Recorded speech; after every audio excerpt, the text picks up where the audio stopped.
우리 옆 사람 한번 축복하는 마음으로 이렇게 인사할까요? 주의 이름으로 축복합니다. 예, 많은 축복 받으세요. 나보다 더 큰 축복 받으세요. 그렇죠? 예, 큰 축복 받으시기를 바랍니다. 우리 기독교를 다니는 교인들 보면 축복에 대한, 즉 복에 대한 오해를 하는 성도들이 있어요. 뭐냐면 복 달라고 기도하는 것은 믿음의 기도가 아니다. 그건 초신자들이 하는 그런 기도고 혹 잘못된 기도가 아닌가. 복 주세요, 복 주세요. 이렇게 복을 비는 거, 이건 믿음 없는 사람들이 하는 것이고 다른 종교, 뭐 이방인들이 하는 기도지. 예수 믿는 사람들은 충성을 다하겠습니다. 사명을 잘 감당하게 해주십시오. 뭐 십자가를 잘 지켜 주십시오. 뭐 헌신, 충성에 대한 기도를 해야지 어떻게 복을 달라고 기도하냐. 이제 이렇게 생각하시는 분들이 있어요. 아마도 그것은 기복주의에 대한 생각 때문에 그런 것 같아요. 기복주의 신앙. 하지만 여러분, 복을 비는 게 기복이라고 하는데, 복을 비는 것은, 복을 달라고 기도하는 것은 전혀 문제가 없습니다. 성경적입니다. 할렐루야. 왜냐하면 우리 하나님이 그렇게 기도하라고 그랬고, 하나님은 복 주시기를 기뻐하시는 분입니다. 근데 복 달라고 막 기도하면 마치 문제가 있는 것처럼. 그러나 기복주의는 달라요. 여러분, 기복주의가 뭐냐? 복 주시는 분과 상관없이, 다시 말하면 하나님과 어떤 인격적인 신앙적 교감이 없이 그냥 복 자체만 목적을 가지고 구하는 것을 기복주의 신앙이라고 그래요. 하나님하고는 전혀 상관이 없어요. 그냥 복 주십시오. 막 뭐 잘 되게 해주십시오. 막 그런 거예요. 하나님이 어떤 분인가, 하나님은 어떤 뜻과 계획을 가지고 있는가는 전혀 어떤 교감이 없이 기복주의 신앙, 이건 분명히 우리가 분별을 해야 됩니다. 하지만 복을 달라고 하는 것은 문제가 없어요. 복을 달라. 제가 항상 그런 말 하잖아요. 뭐뭐 주의는 항상 주의하라. 그죠? 기복주의, 뭐 심지어 무슨 주의, 신비주의. 신비는 좋지만 신비주의는 주의해야 돼요. 그렇죠? 그래서 기복주의 신앙은 분명 분별해야 되지만 복을 비는 것은 문제가 없다. 왜냐하면 성경에, 이 성경 66권 안에 영어 단어로 이 복이라는 단어, 이 블레싱이라는 이 단어는 무려 600번 이상이 나와요. 600번 이상. 그러니까 성경은 거의 축복의 책이다, 복의 책이다 해도 과언이 아닌 거죠. 자, 제가 말씀 항상 드리잖아요. 하나님께서 창세기에 보면 인간을 창조하시고 맨 먼저 하셨던 말씀이 뭐냐면 창세기 1장 28절 말씀이에요. 한번 보세요. 하나님이 그들에게 뭘 주시며 말을? 복을 주시며. 그러니까 우리 하나님은 최초의 인간 아담과 하와에게 복을 주신 거예요. 복을 주시며.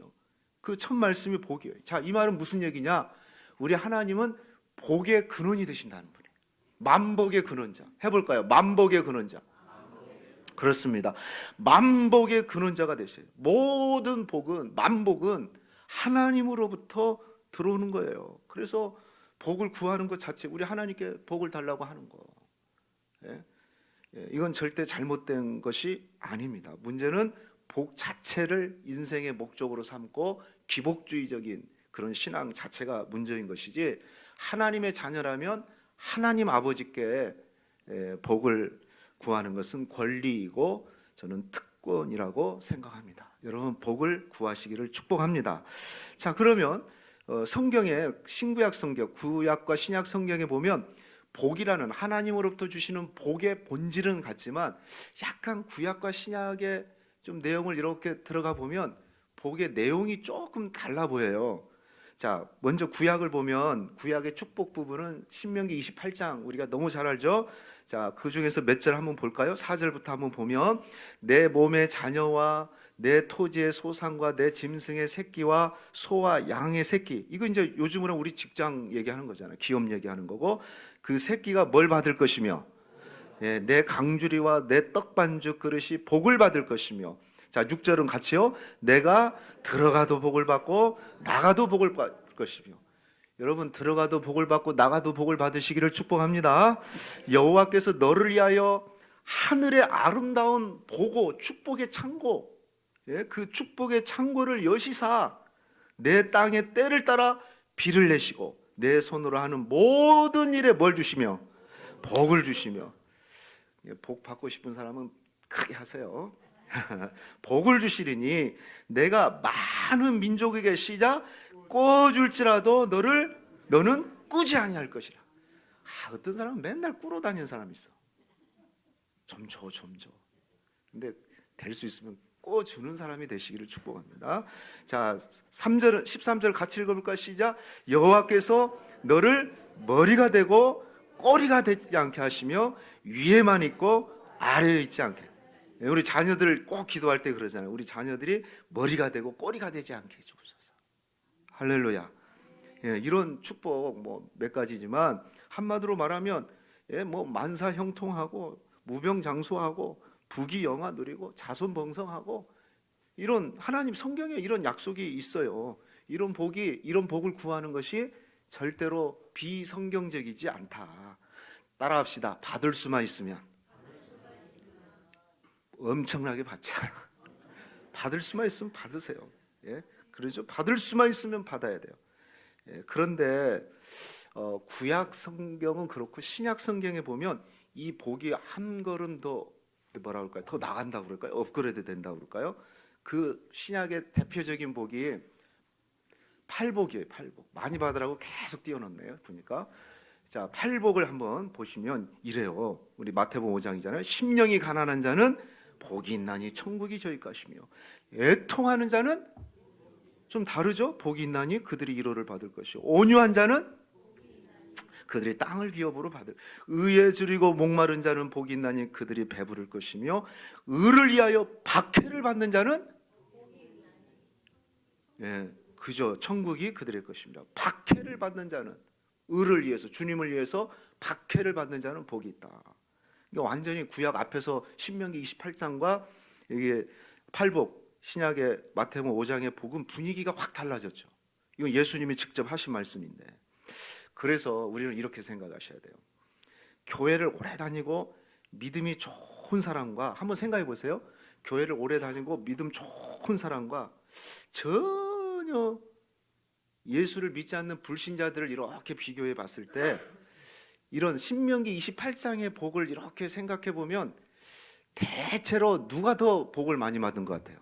예수 믿는 사람이 받는 것 같아요? 안 믿는 사람이 복을 받는 것 같아요?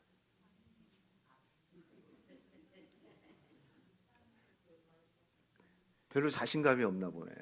내가 보니까 안 믿는 사람이 많은 것 같아요. 안 믿는 사람이 장수하고요. 안 믿는 사람이 자손들 다 잘 되고요. 뭐 그런 그냥 보편적으로 그냥 물론 뭐 전체는 그러지 않지만 보편적으로 보면 그 불신자들이 육적인 복들을 잘 받더라고요. 오히려. 그래서 이런 결론에 도달하게 돼요. 믿음과 육적인 복은 전혀 상관이 없다. 믿음이 좋아도 육적인 복은 못 받을 수 있어요. 그걸 복을 가지고 아까 뭐 장수의 복, 건강의 복, 뭐 물질의 복, 자손의 복 이걸 가지고 저 사람은 믿음이 있네, 믿음이 없네 이런 걸 판단하면은 성경적이지 않아요. 정말 저분은 어떤 정말 저는 제가 얘기하는데 제 후배 목사님 중에 정말 교회도 크고 목회도 너무 잘하시는데 자녀 문제 해결을 못해요. 자녀 문제가. 그래서 늘 울어요 그냥. 의외로 많아요. 그러니까 우리가 보면 믿음하고 세상 복하고 이걸 똑같이 두면 안 돼요. 믿음이 좋은 사람도 세상 복은 못 받을 수 있어요. 만약에 받을 수만 있으면 감사하지만 그걸 가지고 믿음이 있다 없다 판단하는 것은 성경을 몰라도 너무 모르는 사람이에요. 전혀 복하고 상관없다. 하나님이 주시면 감사하고 그릇이 돼서 줘서 받으면 그걸 사명으로 생각하고 섬기고 나누는데 베푸는 게 우리 성도들이 해야 될 일이지 어떤 세상의 육적인 복을 믿음과 연결시켜서 판단하면은 그것은 큰 성경을 오류하고 있는 겁니다. 생각해 보세요. 사도 바울이 가장 사람 중에서 신약의 인물 중에 예수님 이후에 가장 위대한 인물인데 그 사람이 사도 바울이 육적인 복을 얼마나 받았을까? 평생을 고통 속에서 살고 질병 안지를 갖고 살았고 감옥을 몇 번을 갔습니까? 그러면 이 사람은 바울은 믿음 좋다면은 최고의 복을 받아야 될 거 아니에요. 육적인 복을. 근데 전혀 그렇지 않아요. 그래서 여러분이 조심하셔야 돼요. 누가 힘들대 어렵대 그러면 저 사람 믿음에 문제가 있는 것 같아. 그건 사단의 역사예요. 그렇지 않아요. 세상의 복과 믿음을 연결시키면 안 돼. 잘 믿는 사람도 어려움 있고 복 못 받고 가난할 수 있다. 또 전혀 예수 안 믿는 사람도 세상적으로 잘 나갈 수 있어요. 그런 거 기준이 아니에요. 한 사람 더 제가 예전에도 한번 말씀드렸는데 이 종교 계획자들 중에 가장 유명한 사람은 두 사람이죠. 누트와 칼빈인데 이 두 사람은 정말 세계사를 뒤집은 사람인데 그 중에 이제 우리 장로교의 뿌리를 뒀던 신학의 근간을 뒀던 분이 존 칼빈입니다. 이 존 칼빈 사상은 정말 탁월하고 신학적으로 논리적이기 때문에 칼빈주의 신학이라는 신학의 체계를 만들고 계보를 잇게 됐어요. 그리고 이 칼빈주의 신학은 개혁주의 신학, 우리 장로교 신학의 근간을 두고 있는. 그래서 우리 장로교는 어떤 신학을 가지고 있습니까? 그러면 우리는 칼빈주의, 개혁주의 신학을 갖고 있습니다. 칼빈이 주장했던 그 토대를 가지고 있어요. 성결교나 뭐 감리교는 웨슬리주의고요. 또 오순절파가 있죠. 그러나 우리 장로교는 칼빈주의, 칼빈의 개혁 사상을 따라요. 그래서 칼빈을 말할 때 신학자 칼빈 이렇게 얘기하지 않고 그 앞에다 꼭 정관사 덜을 붙여요. 그 신학자 이렇게 불러줍니다. 그만큼 탁월한 신학자였던 겁니다. 그리고 그는 평생 동안 하나님의 영광을 위해서 자기의 생명을 걸고 싸웠던 헌신한 사람입니다. 자, 이렇게 생각하면 그는 정말로 많은 복을 받았을 것 같습니다. 자, 그의 생애를 잠깐 제가 말씀드리면 그는 31살 때 결혼을 했어요. 그리고 그가 좋은 아내를 위해서 기도했는데 기도 제목은 딱 두 가지였어요. 조건을 따지지 않고 믿음 좋은 여자, 신실한 여자, 이 두 조건만 맞으면 제가 결혼하겠습니다 하고 기도하고 그렇게 기도를 했던 사람이 칼빈입니다. 그래서 31살 때 결혼을 했는데 누구를 만났냐면 자녀가 7명 딸린 가부를 만났어요. 그 여자, 그 아내의 이름은 아델렌트 디 부르라는 사람과 31살 때 결혼을 했어요. 그리고 그래도 행복해서 살다가 옥동자까지 또 태어났는데 웬걸 몇 년 있다가 그 옥동자가 죽습니다. 질병으로 죽어버려요. 그리고 부인도 결혼하고 9년밖에 같이 못 살아요. 그러니까 결국 9년밖에 같이 못 살고 9년 후에 7명의 자녀를 자기가 다 껴안은 거야. 존 칼빈이. 그리고 그도 혼자 독신으로 15년 동안 살았고요. 혼자 살면서 없는 병이 없을 정도로 모든 종합병원처럼 살았어요. 무려 10년 동안 위장이 안 좋아가지고 10년 동안 하루에 한 끼만 먹고 살았답니다. 다이어트가 아니에요. 그래서 칼빈 사진을 보면 빼짝 말랐습니다. 얼굴도 빼쪽하고. 그래서 그렇게 하루 한 끼만 살다가 54세에 세상을 떠났습니다. 그리고 그는 죽으면서 그래도 유언을 했어요. 내 무덤에 묘비를 만들지 마라. 하나님의 영광을 가릴 수 있다. 아마 그렇게 위대하게 죽었어요. 제가 작년에 우리 노예에서 종교계획 성지순례 갈 때 이 칼빈의 무덤을 한번 가봤어요. 우리 그 일정이 있어가지고 존 칼빈이고요. 저기가 지금 저 스위스 제네바에 있는 공원묘지에 프랑팔레라는 그 공동묘지에 있는데 여러분 저 공동묘지를 지금 기억해보면 들어가는데 막 주변에 엄청난 그 비석들 뭐 이 묘지들이 있었어요. 근데 한 20분 동안 막 이렇게 들어가가지고 아주 구석대기에 저 존 칼빈 무덤이 그냥 평지에 이렇게. 그리고 저 앞에 있는 비석 조그마한 비석도 원래는 없었어요. 뭐 2014년도인가 몇 년도인가 저거 조그만하게 그냥 이름도 안 썼어요. 원래 저 안쪽에 있는 것은 존 칼빈 그래서 JC만 딱 써놨어요. 약자로 딱 써놓고 그냥 아주 초라하게 누가 관리 안 해주면 그냥 없어질 무덤인 거죠. 그 위대한 신학자가 전 세계사를 움직였던 그 신학자의 무덤이 저렇게 초라해요. 예? 여러분은 죽으시면 무덤 크게 만들 겁니까? 근데 저래요. 한마디로 말하면 위대한 신학자라는 엄청난 명예는 얻었는지 모르지만 그런 건강, 장수, 가정, 자손들 제가 볼 때는 아무것도 복받은 게 없어요. 그렇다면 우리가 이런 칼빈을 보고 야, 저 사람 복도 없는 사람이네. 지지리도 복이 없는 사람이네. 우리가 이렇게 얘기할 수 있을까요? 사실은 그렇게 할 수가 없습니다.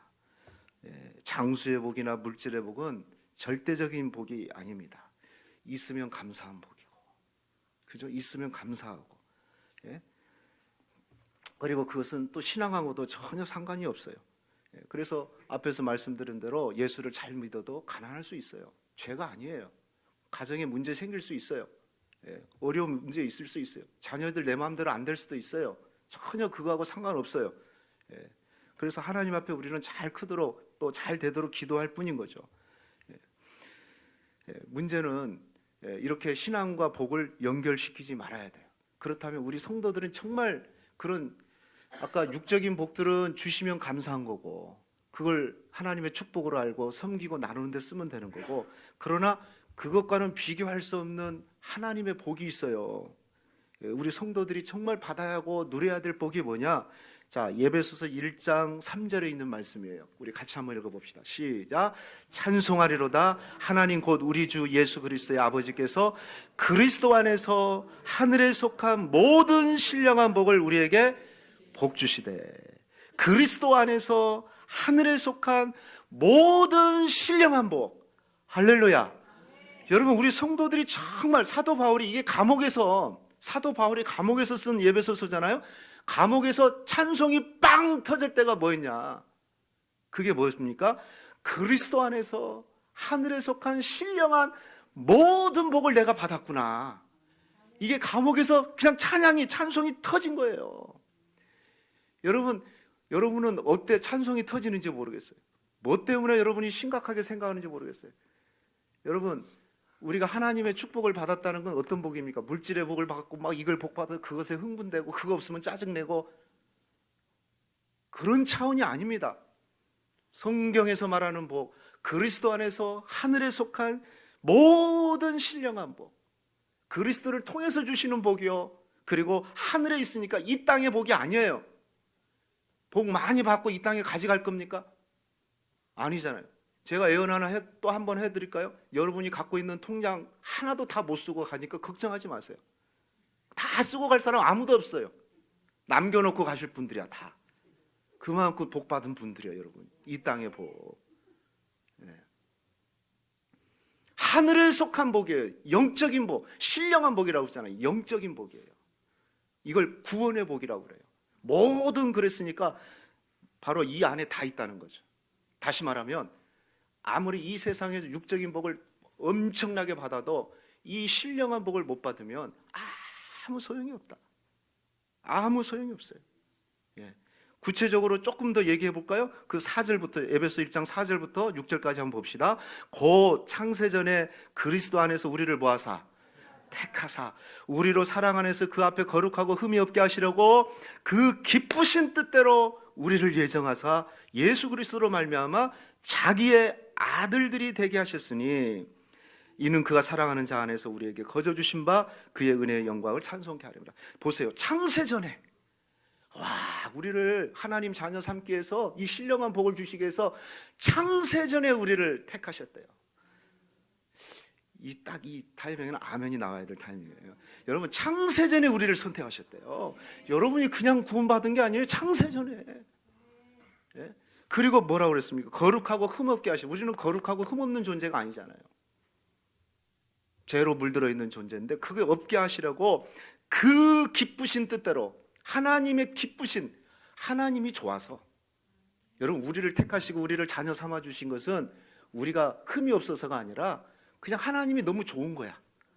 너 내 아들 해라, 너 내 딸 해라 하고 예수님을 이 땅에 보내주셔서 십자가에 죽기까지 우리 자녀 삼아준 것을 기뻐해 주신 거예요.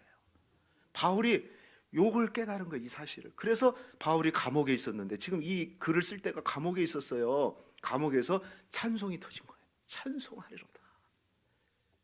여러분, 찬송이 터진 적이 있습니까? 아침에 눈을 뜰 때 아유 피곤하다, 왜 이렇게 삶이 고달프냐, 죽지 못해서 산다, 허리는 왜 이렇게 아픈지, 관절은 왜 이렇게, 아이고. 여러분, 찬송부터 터지기를 축복합니다. 하나님, 내가 뭐건데 하나님이 기쁘신 뜻대로 창세전에 나를 선택하셔서 하나님 뭐 볼 것이 있다고 나를 하나님의 아들로 삼아주셨습니까? 이 찬송이 터진 거예요. 이보다 더 좋은 복이 있으면 가져오세요. 이보다 더 좋은 복이 있으면 가져오세요. 여러분이 하나님의 자녀 됐다면 이 복을 받은 줄로 믿습니다.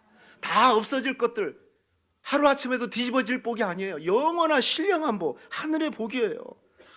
그래서 정말 오늘까지는 괜찮더라도 내일부터 눈을 뜨면 찬송이 먼저 터지십시오. 내가 그리스도 안에서 이 신령한 복을 받았다니, 하나님 오늘 또 이 신령한 복을 누리게 하여 주옵소서. 할렐루야.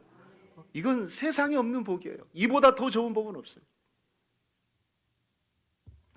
어제 우리 방태수 장로님 둘째, 너는 항상 방선생 부광형제 그랬는데 이제 부광 전도사님이 됐어요. 설립예배 주안에 하나교회가 된다, 이렇게 설립한다고 급하게 전화 와서 제가 주일날 강구는 못했고, 그래 어제 우리 성도님들 한 20명 가셔서 이렇게 축복해주고, 제가 가는데 아니 뭐 우리 교회가 지하라서 그런지 또 그 교회를 얻은 게 또 지하야. 근데 내려가는데 마음이 얼마나 참 눈물이 나는지. 여러분, 그 방부왕 그때 형제가 사실은 고액 연봉을 받은 청년이잖아요. 잘 나가는 청년이었잖아요. 근데 하나님 부르심에 순종한다고 직장 집어쳐버리고, 지금 전도사로 월급 사례비가 성도가 몇 명 있는지 모르겠어요. 사례비 얼마나 받는지 모르겠어요. 왜 그런 선택을 할까요? 할 수 있을까요? 육적인 복을 생각하면 그거 할 수 있을까요? 그 연봉이면 떵떵하게 살고 부모님께 효도하면서 용돈 주면서 살 수 있는데, 아마 용돈도 못 줄 거야, 부광 형제는. 부광이 전사 못 주죠, 장로님? 못 줘요. 어떻게 개척교회 목회자가 부모님 용돈을 줍니까? 암 뜯어가면 다행이지. 근데 왜 그것을 선택할 수 있었을까요? 육적인 생각 하면은요, 내가 기억하기로는 부광 형제 아파트도 사고 그거 하기 전에. 근데 왜 그거 다 팔아버리고 저 지하교회로 들어가가지고 신학하고 교회 개척을 할 수 있을까요? 하늘에 속한 신령한 복을 경험했기 때문에 그래요. 할렐루야. 이 복과는 그 어떤 복으로도 비교할 수 없다는 것을 알기 때문에, 여러분 이 복을 누리시기를 축복합니다. 이걸 잃어버리면 아무 소용이 없어요. 그러나 이걸 진짜 내가 누리고 깨닫고 있다면 눈을 뜰 때마다 새로운 거죠. 너무 감사한 거죠. 하나님, 나 같은 죄인이 이렇게 구원받아서 이렇게 살 수 있다는 게 얼마나 감사합니까? 그래서 우리는 먼저는 이 신령한 복을 깨달았고, 이 복을 실제적으로 이 삶 속에서 우리가 누리셔야 돼요. 뭐 육적인 복 좀 준다는데 좀 고달플 수 있어요. 힘들 수 있어요. 자가용 없으면 버스 타야 되니까 힘들고 지하철 타야 되니까 힘들고. 근데 달라요. 뭐는 다르냐면 지하철 타면 건강해요. 걸으니까. 하나님은 다 공평하게 하시는 것 같아요. 문제는 정말 신령한 복을 누리느냐, 이거예요. 여러분, 신령한 복을 누리시기를 축복합니다. 그리고 하나님은 이 신령한 복을 누리는 자에게 한 가지 더 말씀하고 있는 게 뭐냐면, 그 축복을 흘러보내라는 거죠. 우리가 무슨 축복을 흘러보내, 육적인 복을 흘러보냅니까? 축복의 통로라고 우리는 찬송을 하는데, 어떤 의미에서 축복의 통로입니까? 육적인 복을 흘러보내면 좋지만, 그러나 진짜는 뭐냐면 신령한 복을 흘러보내는 축복의 통로가 되셔야 돼요. 할렐루야. 그래서 이 복을 흘러보낼 때 오늘 말씀대로 우리는 축복하라는 명령을 받았어요. 자, 먼저 14절 한번 봅시다. 어느 정도 축복을 하라고 하냐면 같이 읽어봅시다. 시작. 너희는 박해하는 자를 축복하라. 축복하고 저주하지 말라. 너희는 박해하는 자를 축복하래요. 아니 그냥 축복하라. 모든 사람 축복하라. 그러면 뭐 두말할 것도 없는데, 그런데 이 사도 바울이 딱 집어가지고 너희를 이 당시에는 박해자들이, 그리스도인들이 박해를 받았거든요. 그런데 박해자들까지라도 축복하래요. 그 말은 무슨 얘기냐면 우리는 충분히 축복받을 수 있는 사람들. 왜? 하늘에 속한 신령한 모든 복을 받았기 때문에, 그 어떤 복과도 비교할 수 없는 축복을 우리가 받았기 때문에 그냥 좋아하는 사람만 축복하지 말고 박해하는 사람들까지도 축복할 수 있는 그런 은혜를, 명령을 우리에게 하셨어요. 그리고 축복하고 저주하지 말라고 했잖아요. 여러분, 믿는 사람들은 저주할 권한이 없어요. 사람은 없어요. 사실은 우리는 축복할 권한만 있고 특권만 있는 거예요. 할렐루야.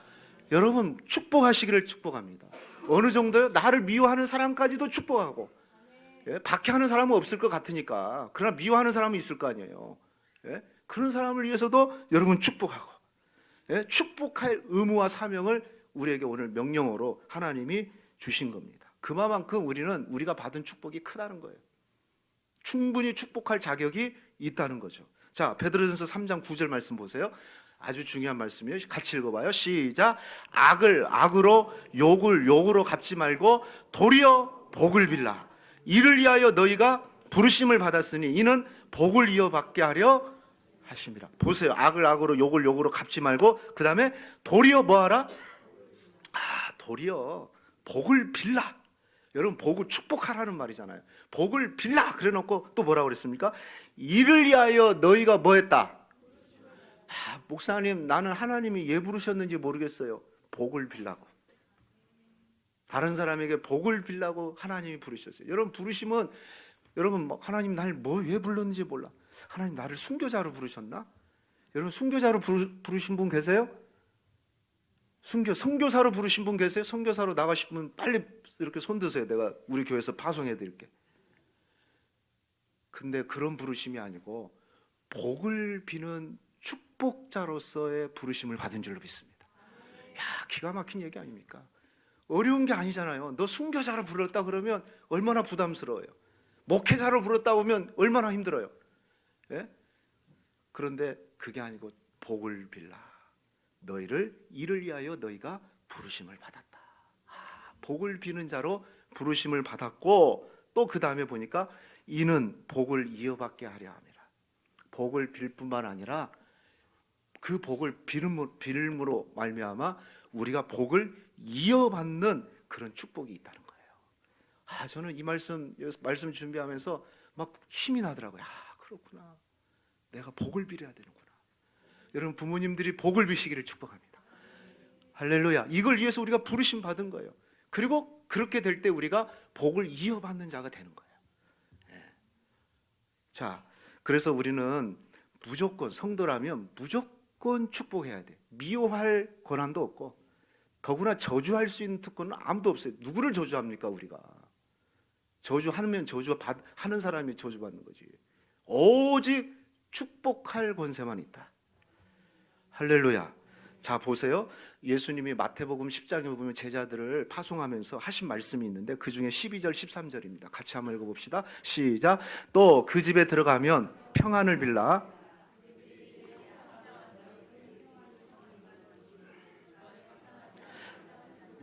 자, 제자들에게 너희가 집에 가가지고 평안을 빌라. 그러면서 그 집이 이에 평안을 받을 만큼 합당하면 너희가 빈 평안이 거기에 임할 것이고, 만일 합당하지 아니하면 너희가 빈 그 평안이 누구에게로 돌아간다? 너희에게로 돌아간다. 이 평안도 그래요. 그러면 여기다 평안을, 복을 한번 넣어봅시다. 그 집에 들어가면 복을 빌라. 그 집이 이에 합당하면 너희가 빈 복이 거기 임할 것이고, 만일 합당하지 아니하면 너희가 빈 그 복이 누구에게로 돌아간다? 너희에게로 돌아간다. 여러분, 기가 막히지 않습니까? 우리가 복을 빌면 그 사람이 합당하면 자기가 받는 것이고, 근데 합당하지 않으면 내가 축복한 그 축복이 누구에게로 돌아온다? 나에게로 돌아온다. 복을 빌면서 합당하지 않게 해줘서 그렇게는 기도하지 말고 우리는 기도해야 돼. 하나님 우리 복 받게 해주십시오. 만나는 사람에게, 옆에 있는 성도들에게 우리 권사님 복 받게 해주십시오. 자녀들 복 받게 하십시오. 복 그렇게 빌었는데 복을 못 받아? 그것도 알고 보니까 나한테 빈 복이 나한테 다 와 있네. 그래서 우리는 복을 비는 겁니다. 서로 축복해 주는 거예요. 예? 여러분 축복하시기를 축원합니다. 예, 좀 더 한 가지 더 얘기하면요. 자, 우리 15절 말씀 보세요. 어떻게 구체적으로 한 단계 더 나가면요. 같이 읽어봐요. 시작. 즐거워하는 자들과 함께 즐거워하고 우는 자들과 함께 울어라. 이게 기가 막힌 얘기죠. 여러분 교회가 해야 될 축복하는데요. 어떻게 하냐면 두 분류를 얘기했어요. 하나는 즐거워하는 자들과 함께 즐거워하고 우는 자가 있으면 함께 울어주라. 이게 교회인 거죠. 축복이 뭐겠습니까? 우는 자 있으면 함께 울어주는 게 축복이에요. 할렐루야. 또 즐거워하는 자가 있으면 함께 즐거워하는 거예요. 어떤 사람은 우는 자리에 가가지고 괜찮아 뭘 울어, 그런 말 하면 안 돼. 울 때는 같이 울어주면 최고의 축복이에요. 최고의 위로. 할렐루야. 그리고 즐거워하는 자가 있으면 같이 즐거워해야 돼요. 근데 문득 이런 생각이 들었어요. 올려줘 보세요. 말씀을 그대로. 여러분 저 두 가지 중에 가만히 생각해 보니까 뭐가 힘들까? 둘 다 힘들어요. 사실은 진짜로. 그런데 저는 생각해 보니까 우는 자와 함께 우는 것은 사람이라면 기본적으로 할 수 있을 것 같아요.